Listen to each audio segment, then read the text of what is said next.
देखी जाती हैं स्कॉलर्स की कि हम लोग सिर्फ दूसरों को ये दिखाना शो करवाते हैं कि मेरे पास बहुत नॉलेज है, या हम डिबेट्स के लिए नॉलेज सीखते हैं। तो नॉलेज जो है वो बेसिकली या तो स्किल के लिए, पैसा कमाने के लिए सीखा जाता है, लाइफ जो है उसको गुजारने के लिए सीखा जाता है। तो लाइफ गुजारने के लिए दीन इस्लाम ने आपको हर पॉइंट पे, हर स्टेप पे पॉइंट्स दिए।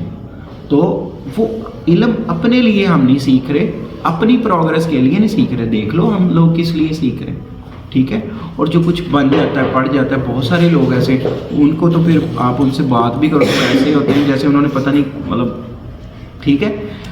ये एक पॉइंट है, अल्लाह ताला हम सब पे रहम करे। दूसरा पॉइंट ये है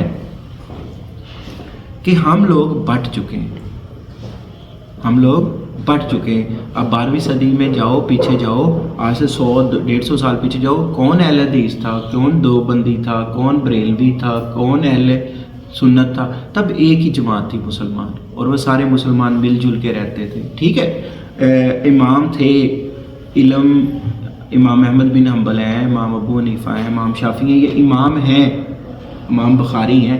अब देखो, लेकिन अब जितने फतवे लग रहे हैं एक दूसरे पे, पहले कितने थे? हम बट चुके हैं। फिर यहाँ से हम आगे चलते हैं, हम फिर दीन के हिसाब से तो बढ़ चुके हैं, लेकिन अब हम आगे सियासत के हिसाब से बढ़ चुके हैं। आप देख लो कितने सियासी ग्रुप्स हैं जिनमें आप आ जाते हो, और फिर ना आप इधर के ना इल्म के रहते हो ना, देख लो। हालांकि इस्लाम में जो सियासत है वो जो है वो सिस्टम और है, उसमें जमहूरियत वाला निज़ाम नहीं है, इस्लाम में खिलाफत वाला निज़ाम है। अब आप जब इसमें आते हो तो फिर आप बट गए। अब कितनी आपकी स्टूडेंट फाउंडेशंस हैं, अच्छी भी हैं, लेकिन कितनी ऐसी हैं जो जिनमें लड़के जाके फिर वो कॉलेज में नहीं आते। तो मतलब हमें हर हिस्से में बांट दिया गया है, हर जगह पे बांट दिया गया है। अब अगर दो भाई बैठे हैं तो अगर वो दीन पे एक चीज़ पे हैं तो वो सियासत में दोनों एक दूसरे से वो सेपरेट हो गए, और वहाँ कई घरों में आपस में बातचीत बंद हो जाती है। मतलब हम इतनी कंफ्यूज्ड कौम है। नंबर 3, हमने रिसर्च वर्क बंद कर दी है। हम देखो तो हमारे पाकिस्तान में कितने लोग हैं जिन्होंने नई इनोवेशन की है, कितने स्कॉलर्स हैं जिन्होंने कोई नई चीज़ ईजाद की है। वो किसने करनी है? हमने नहीं करनी। जब हम रिसर्च ही नहीं करेंगे, हम सीखेंगे ही नहीं, हम पढ़ेंगे ही नहीं, हम आगे नहीं बढ़ेंगे, तो फिर क्या होगा? हम नीचे जाएंगे।